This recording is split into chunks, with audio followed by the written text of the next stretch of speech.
Welcome, everyone. It's Matt, and today for our Max Monday topic, we're going to talk about Hatenna, our first fairy unit. Let's get it done and prepare. Going to start on June 16th.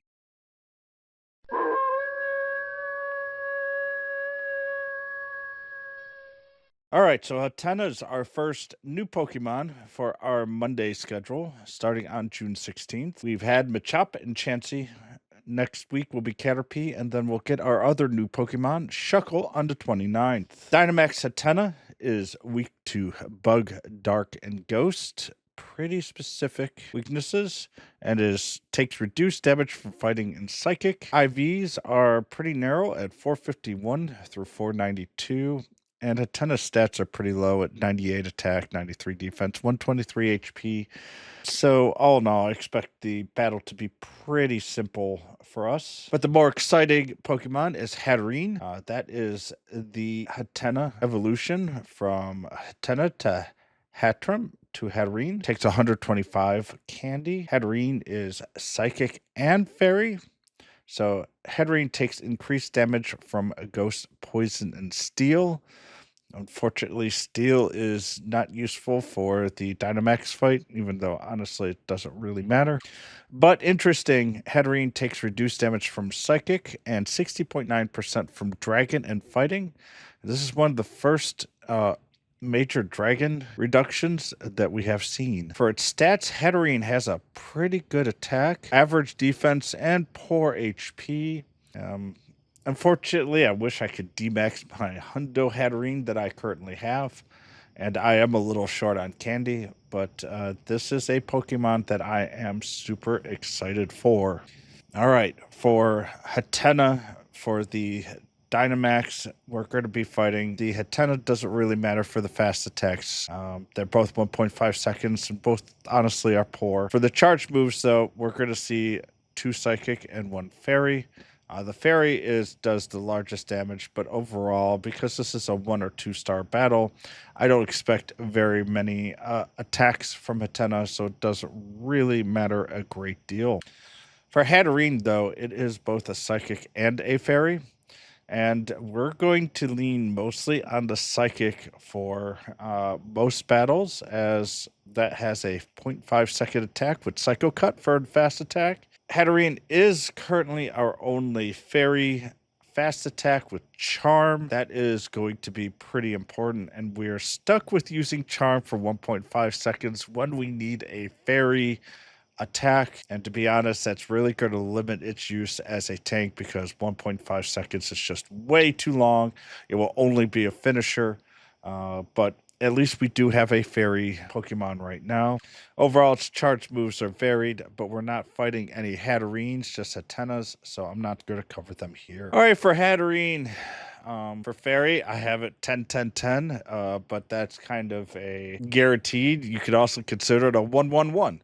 As this is our only fairy Pokemon right now that we even have. So it is incredibly important just for that. But there are some serious issues with this fairy because of its slow attack. Still, it gives us the option. For Psychic, it is still a very good attacker, only Metagross is better. As a tank, it is still very good as well. Once again, really only Metagross is better. And as a healer,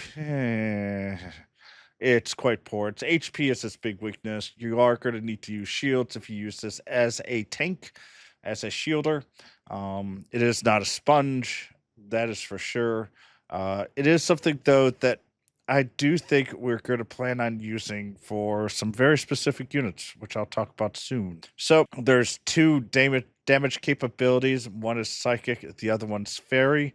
I am not doing a fairy damage calculation comparison because, frankly, it's the only fairy.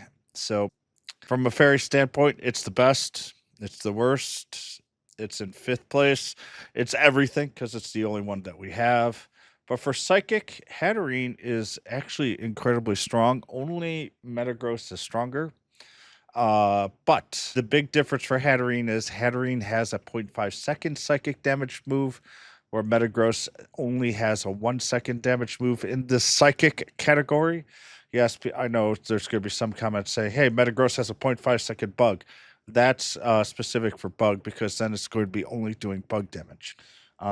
So from the psychic standpoint, Hatterene is roughly 17 to 24% weaker than Metagross, depending on the level. But with that 0.5 second damage, it will be useful for when we see D maxes and G maxes, especially D maxes, that have very fast attacks. If they have slow attacks, Metagross will be the better Pokemon to use with the 1 second, just because it is a better tank in general and does better damage.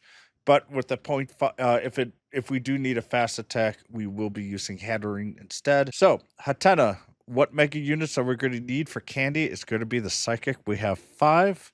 Slowbro, which is the one that I still need.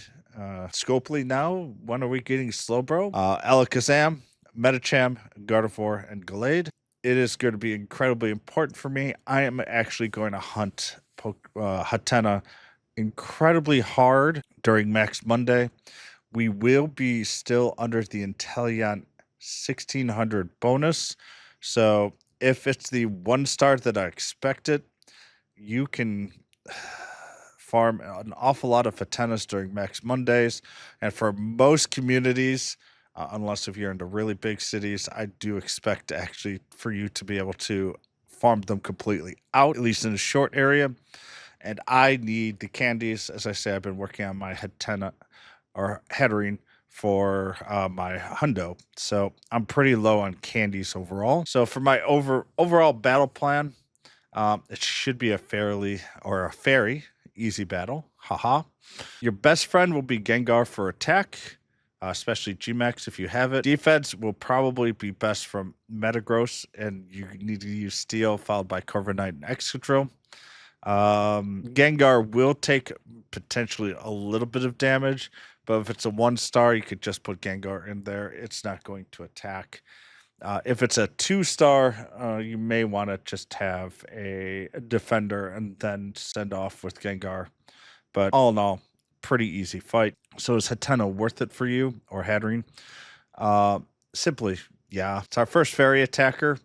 Has a poor first attack, but for fairy, basically, if you're fighting Sableye, this will make it a lot faster. And our first 0.5 second psychic fast attacker on top of it. So all in all, from the attack standpoint, I think it's going to be really useful.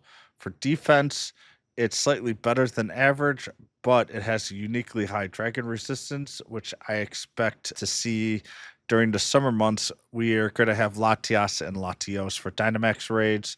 There has been some pictures that have showed this, and so in general, I do think Hatterene is going to be important. And it has very low HP, so it's pretty much not useful at all for healing at all. All right, so I've got 2 more slides here. What are we going to look for the Ursafu hunt to the 14th? Really, until the 14th, there's nothing new for this month. The Shadow Raid still has Murkrow and Lapras, and we're still looking at the same D-Maxes overall in general.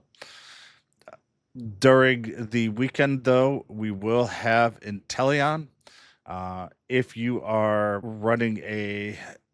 trying to get a rapid strike during your Inteleon raids, make sure that you have your Kubfu 100% as your friend. That will get you whatever you can for the Inteleon. Like I usually do around 14-15 raids. That will get you about halfway there. Fortunately for me, I'm going to have to remote raid for all of Inteleon, or at least for this week's version of Inteleon. And you can see my review up above. But overall, other than the 14th here, we don't expect to see anything different. And through the 23rd, we also have Kyogre coming out.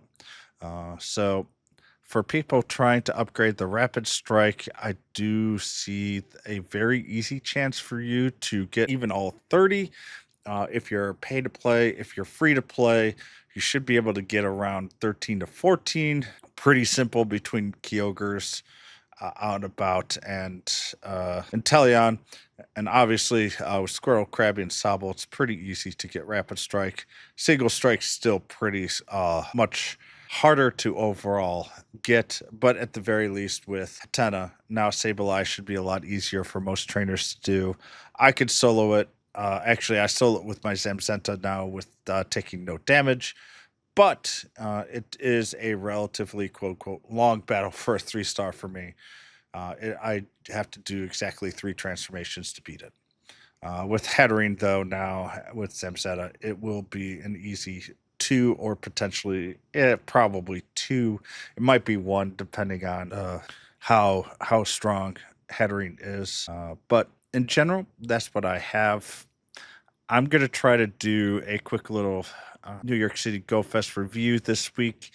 And in general, I'm going to try to get my elements back out for the rating.